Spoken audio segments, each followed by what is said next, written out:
Hi, Namaste.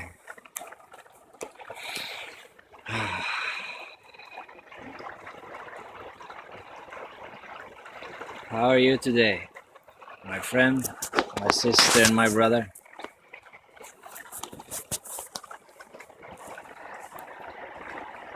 I'm out here connecting with the nature. You see, I hear this beautiful water, getting the nice sun to my body. I hear the birds sing. So much life here. Still so much stillness. So I felt that I needed to root in myself. So go back to nature is the best way to do that. Going back to my daily routine with deep meditation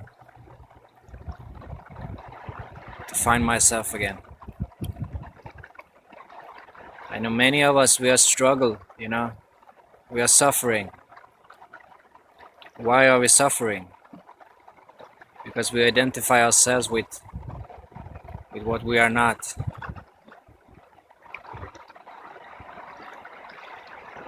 We live in this illusion of identity of the self, of who we are.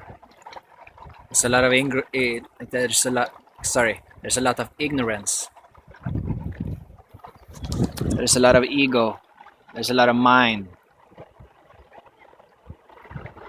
And in order to find peace in yourself, we need to go beyond that. We need to go beyond that.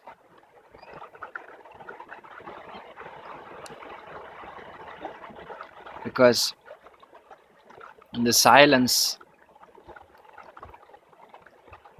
the one that you are, there is no mind telling you do this, do that. I am depressed. Life is doing this to me. Or whatever,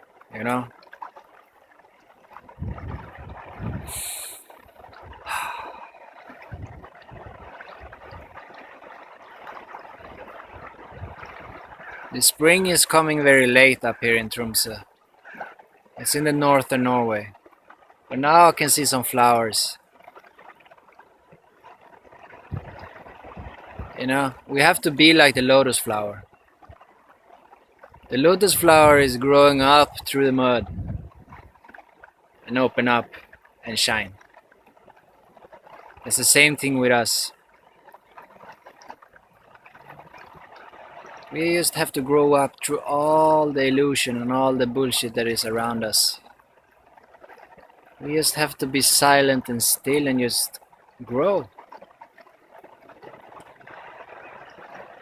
We don't need to take things personally. If you do that, you'll still identify with the person. And you are not the person. You know?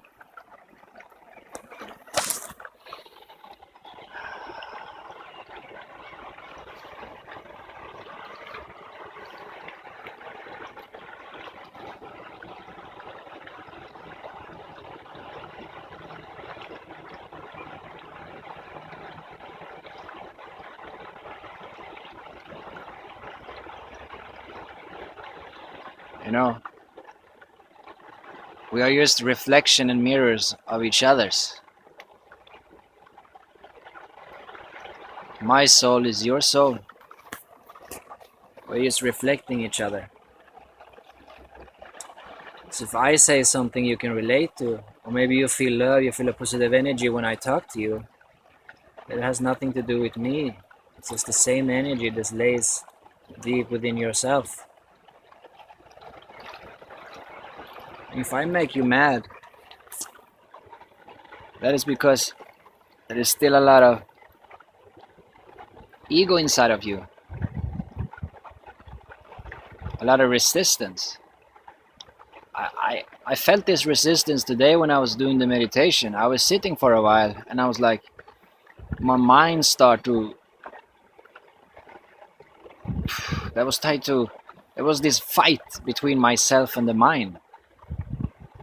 Because the mind was trying to tell me to Stop, meditate, go up, go on the internet, start doing music, do this, do that, you know?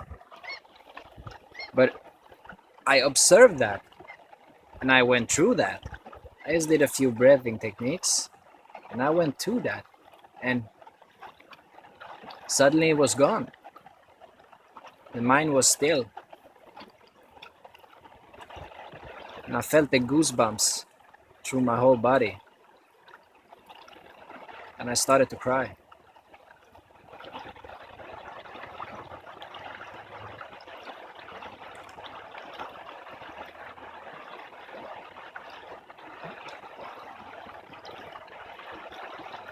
So, from the samsara to the nirvana, the way isn't longer to nirvana than it is to samsara.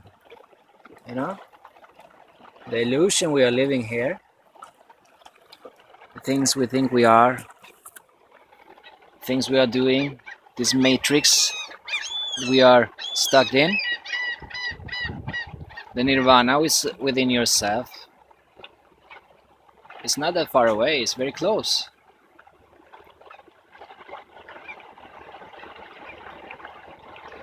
So nirvana means without the flame, without the desire. You are desireless, you just are, you are just in tune. Because there is always a desire to something. It could always be a desire to do meditation. It could be a desire to eat. But the problem is what the desire does to you if it's in control of your mind. Because when you're a slave for your mind, you're not free. It's a dog running around here. And the thing is, I just have to check what's happening here. Hello. You know, and yeah, where was I? Yeah, another important thing that I can share with you is that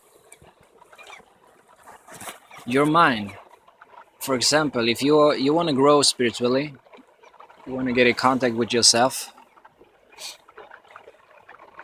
you have to be aware of your attachments. You have to be aware of everything you do. You have to be aware. You maybe have to be aware of your drinking problems, your coffee, your marijuana, your cigarettes, your Facebook, you know? Because if you want to grow spiritually, you can't be attached to something. I need to have a cigarette to do this. I need to smoke marijuana to get rid of everything, or go deep inside myself, or I have to drink coffee to wake up.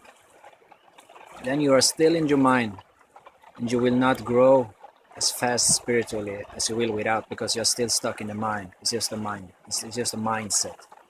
Okay? So as soon as you can leave that behind you, the easier it's going to be for you to grow.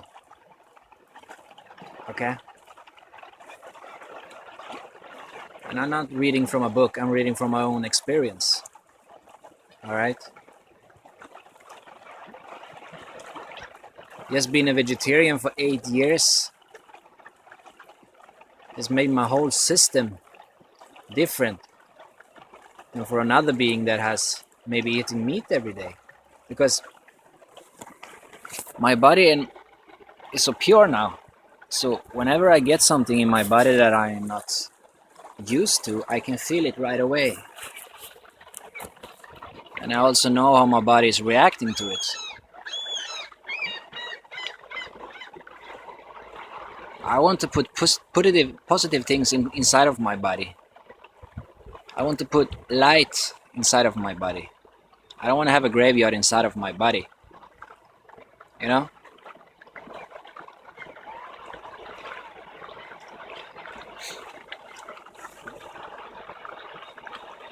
I could never kill an animal just to eat it. It's different. Yeah, you can say like, oh, but the people in the forest, they're doing it. Yeah, they're doing it, but they're doing it in a different way. You know? The Native Americans, they know the anatomy of the animals, so they kill the animal quick, and they pray for the animal, and they were thankful for the animal for being food for them today, for this meal, you know? It's not like this. You're going to a store and you're buying a killed cow or whatever. You know the fear, the feelings the animals are sending out when they are being killed. It's coming inside of the blood, inside of the meat, and then you are eating that, and that is going inside of you. You see, and then you wonder why this world is like it is. You know, we have to wake up. Stop sleep, people. Wake up. Be kind to each other. You know?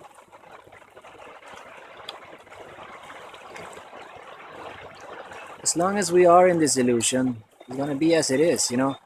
People are getting killed and murdered every day. We have governments that is allowing us to kill each other. You know? We even have like, this is my country, this is your country. This is my house, this is my property. You can't go inside of it. This is my grass, this is my tree. You know? You see how stupid it is? It is just consciousness. So how can you own anything? You don't even own this body. Yes, this body belongs to you, but you don't own it. What happened when the body is done? Do you take your body with you when you're going to another dimension? No. The body is rotting up in a coffin, or you burn it up. It doesn't belong to you. You just have this body while you are here on this journey this time. Maybe you have been here several times, maybe you have not. I don't care.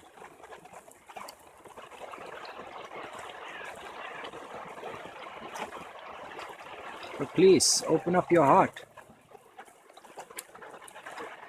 I know it's hard. It's hard. It's very hard. Sometimes I suffer deep myself. And suffering is a way to transform the wounded child in yourself to become this beautiful butterfly who can fly around on this earth and awake and transform other people. You know? I will sit and meditate for a while now. Listen to the water catching the sun and just going into the silence within myself. I wish you guys a blissful day, wherever you are, wherever your name is, wherever you live. I love you. Namaste.